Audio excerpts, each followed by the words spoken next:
The submersible is dropping, a slow descent into the darkest part of the ocean, with depth readings that are breaking every record. It is now at 8,000 feet, where the pressure is extreme and the light is non-existent. The hull is groaning under the strain, a sound that echoes through the small cabin like a living thing.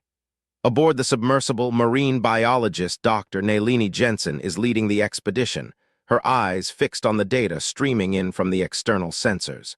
She has a habit of humming an old song her grandmother taught her when she is nervous, and it is just barely audible over the hum of the life support systems. Her colleague, engineer Rashad Patel, is monitoring the ship's systems, his brow furrowed in concern as he checks the pressure ratings on the titanium hull. As they drop deeper, the water pressure increases, and the cold seeps in, making the metal creak and groan even more. The sonar pings out into the darkness, echoing off the seafloor, but there is something strange about the returns. It is as if there is a structure down there, something that should not exist. Dr. Jensen leans forward, her eyes locked on the data, and says, "We are not seeing any sediment layers, no sign of tectonic activity. This is not a natural formation." Rashad's response is immediate. "I am reading a strange energy signature. It is not biological, not geological. I do not know what it is." The submersible continues its descent, the darkness outside absolute, the only light coming from the instrument panels. The silence is oppressive, punctuated only by the ping of the sonar and the creak of the hull. It is then that they see it, a structure looming in the darkness, its edges sharp and defined. As they move closer, the energy signature grows stronger, and the sonar returns begin to distort. The submersible is experiencing strange malfunctions, systems failing, and the life support is beginning to falter. Dr. Jensen's voice is calm, but laced with concern. "We need to get out of here now. We are experiencing a systems failure." Rashad is frantically working the controls, trying to compensate for the failures, but it is too late. The submersible lurches, throwing them both off balance, and the lights flicker.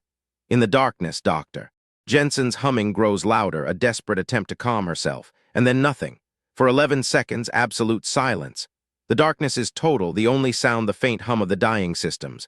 Then a faint light appears, a glow that grows in intensity, illuminating the structure outside. It is vast, sprawling, and completely alien. Dr. Jensen's voice is barely above a whisper. "What is this place?" The answer, if there is one, is lost in the static as the submersible systems fail completely. The last transmission is a depth reading, 13,000 feet, and a single word: ascent. The submersible begins to rise, the darkness outside giving way to a faint, flickering light. It is bioluminescent, the same markers they use for navigation, but it is moving, pulsing like a living thing. The sonar is still pinging, and the returns are getting stronger, but it is not the structure they saw. It is something else, something that is following them up. As they break the surface, the light is blinding, and the sounds of the surface world are overwhelming. The submersible is still rising, but it is not alone. The bioluminescent markers are swirling around it, like a cloud of underwater stars.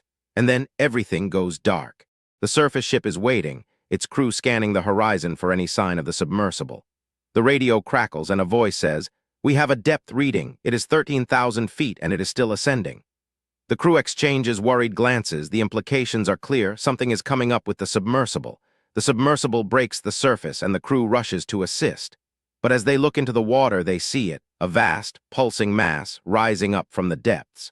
The bioluminescent markers are swirling around it like a cloud of stars. And then everything goes black.